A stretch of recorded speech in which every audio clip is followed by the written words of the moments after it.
Hello everybody and welcome back to Blackphoenix Entertainment.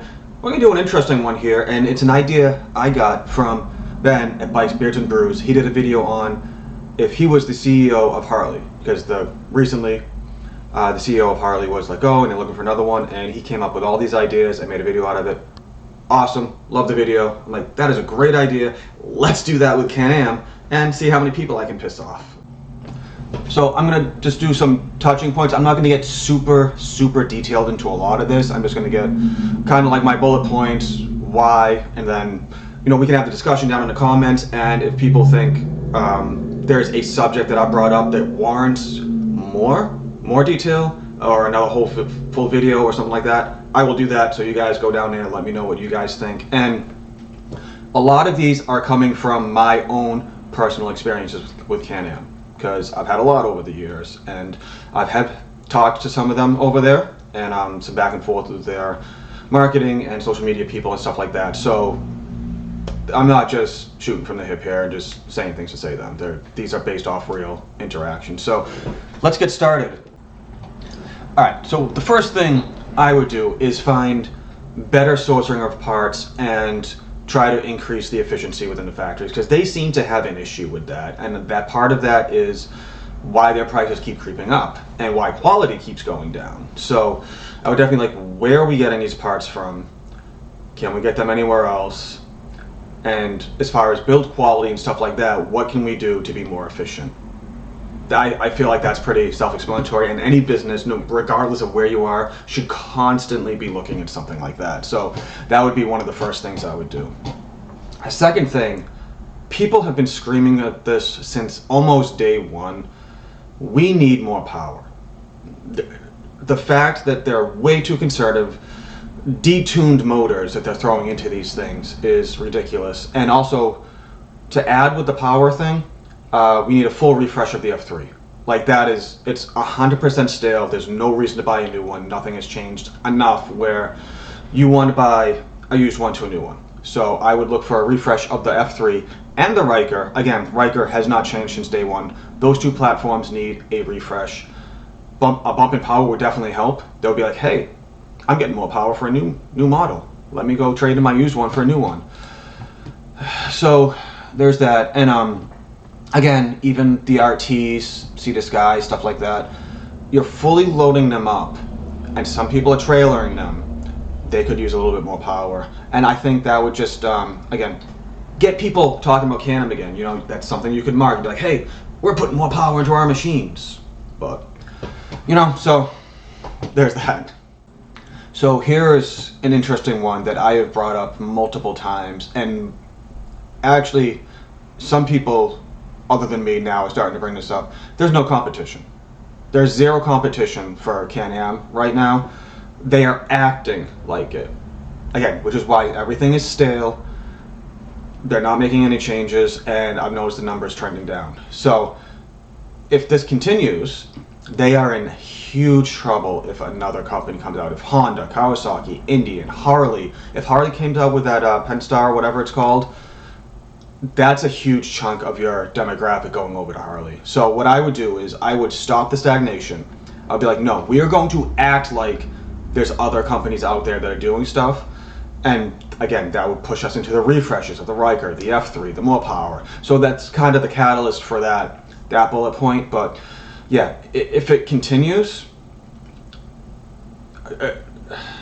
you're giving money away. You're giving sales away to another company to just come in here and just take it. Again, Harley's probably the biggest one that would benefit from Can Am just keep doing what they're doing, but I would make a push for that. The other thing is dealers, techs, and garages, they're so hit or miss. Like, and I have heard more horror stories than I have good stories, and I get it. Can Am BRP doesn't own every single one, but the problem is, you're going into these other shops to sell two-wheel motorcycles. They're just like, whatever, they're like, oh, we have a Can Am brand, and we're gonna sell those. The techs don't care. The salesmen don't care. Like, and that's why a lot of these people are bringing their Spyders and Rykers to these places. They're not getting fixed. Like, the techs have no idea how to work on them, whatever. The salesmen don't care about selling them, things like that. I think with the amount of years that have passed and how big the on-road brand is at this point, and you keep coming out with new stuff, your electric motorcycles, your stupid Canyons that you've come out with, I think it warrants an on-road only dealership. That way your techs have the skill set that they need to only work on these things, on these on-road products, and the salesmen are actually selling just the on-road products.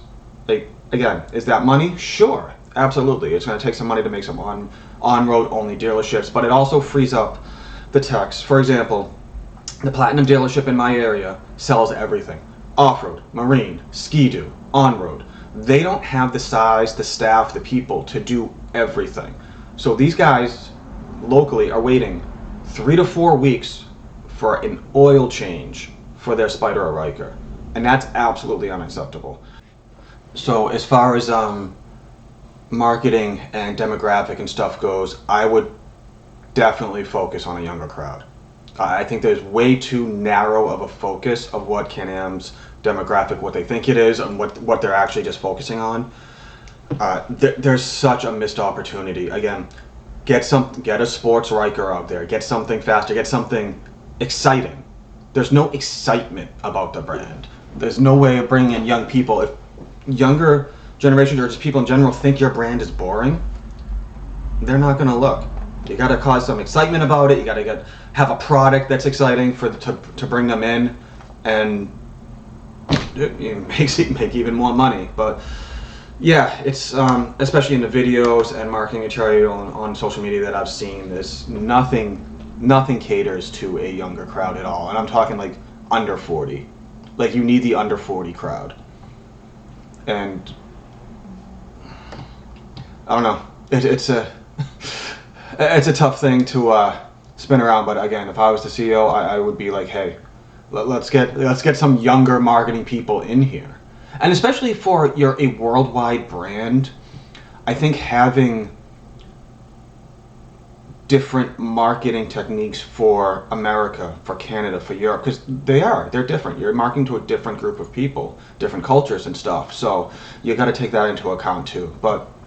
And with that as a segue is being more active in your online community. I think the on-road brand, it's big, but it's also small enough where you can still, as a company, talk to your actual customers online, on the forums, on Facebook, on YouTube, which is perfect. I don't think the YouTube channel is being utilized as much as it should be, and I'll get to that in the next bullet point. But I think the ambassadorship it's a start, but also, what do they do? I don't even know who half the ambassadors are, and half of them make one post and that's it, and nothing else happens. So, and some of them that are labeled as ambassadors on your website currently right now don't even own a Spyder or Ryker right now and don't make content for it. So I'm just saying. And some of my interactions with whoever is on your marketing team, they are extremely rude, extremely defensive. And I'm going to get to that in my last bullet point about taking criticism, but that needs to stop, because that people can screenshot that, people will spread that, they will share that, be like, hey, look what Can Am said to this guy. So that's not the type of online presence that you want. And as far as the YouTube channel, and again, this is part of taking the criticism, I've even seen it, I mean, you have it in your comments under some of your videos and even on the forums. They are very hard to understand. And I understand you're a French-Canadian brand, and again, that goes back to, you've got to understand who you're marketing to. That might work for Canada. That might work for some of Europe. Here in America, like, it's hard for us to understand that accent when they're trying to speak English and trying to explain to us about the product. I've had to turn out videos. I'm like, I don't know what this guy is saying. I'm having a really hard time trying to figure out what he's trying to sell me or what he's trying to explain to me. And that's totally fine. It's totally okay to have somebody different step in, make a separate video for North America or for strict English-speaking people, and that's fine. Like, it shouldn't, and I get that you want to have, your diversity, all that type of stuff, but at the same time, if your point isn't getting across in your videos and it's getting lost in translation, your video means nothing. So that's got to change. A lot of the videos are just boring. The presence is like, you've got to have a presence in these videos, especially at that scale. For as big as the company you are, for selling that type of product, there's no excitement. You gotta get people excited. You gotta get people going like, hey, yeah, I'm gonna go on a huge ride on this thing. I'm gonna take this thing down a drag strip. I'm gonna go on a raceway. Stuff like that. Get people excited and talking about your product. Except of, you know, using the same stock photos of the people standing out in front of a coffee shop just laughing. Like, again, no one cares anymore. That's been so played out. It's like, we don't care. Let's see some action shots. Let's see what these things can do. And right into the last thing, the taking criticism. Like, I take it all the time. You know, again, just riding at Can Am, I get a lot of crap for it. I get a lot of people in the comments. I get a lot of, you know, messages on Facebook like, hey, get a real bike, get this, get that, you're not a real biker type stuff. I get it. You take the criticism, you're like, okay, cool, I hear you. But as a company, like, you can't make those rude posts. You can't be that defensive. You can't fire back and be like, blah, blah, blah, and all this. It's like, it's not a good look. It's not a good look as a company for doing stuff like that. The better PR type answer would be like, we hear you, we understand, we're going to forward this to the appropriate people, and we're going to look into it and see what we can do. That's your public PR response. And for me, as a lonely YouTuber here sitting in Southern Massachusetts, to say that, and you guys don't have anyone in your company telling you guys that, that's a problem. So yeah, I don't think any of these things are huge unknown things to Can Am. I think they know all of this. I think the biggest thing is there's no competition, so they don't care. So if I came in as a new CEO, I'd be like, no, we're gonna act like this goddamn competition. We're gonna light the fire on everybody's asses, and we're gonna put out some good products, some new stuff, some fresh stuff. We're gonna get new people, a new demographic, new riders. We're gonna get all this stuff in. We're gonna revamp the YouTube channel. We're gonna have a whole new product line, and you know what? We're gonna scare the other competition and be like, oh, maybe they don't want to get into the market. Because right now, like I said, it's there for the taking. Any company can come into the trike market, the reverse trike market, come out with something new. You're gonna, right off the bat, you're gonna lose a lot of your customer base. A lot of people are gonna trade those Can Ams in and go to whatever that new shiny toy is, and it could be great. And that's the problem. Like, my example was Kawasaki coming out with a sports bike version of a reverse trike with an H2 motor in it. I would buy that. I would buy that in a fucking heartbeat.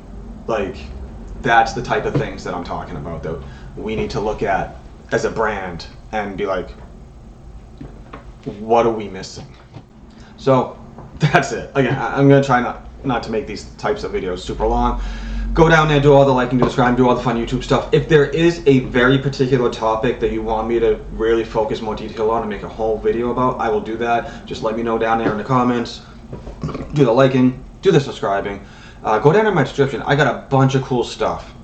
I got my deal with Epic water filters. You guys can have some nice, cool filtered water. You can get some money off on that.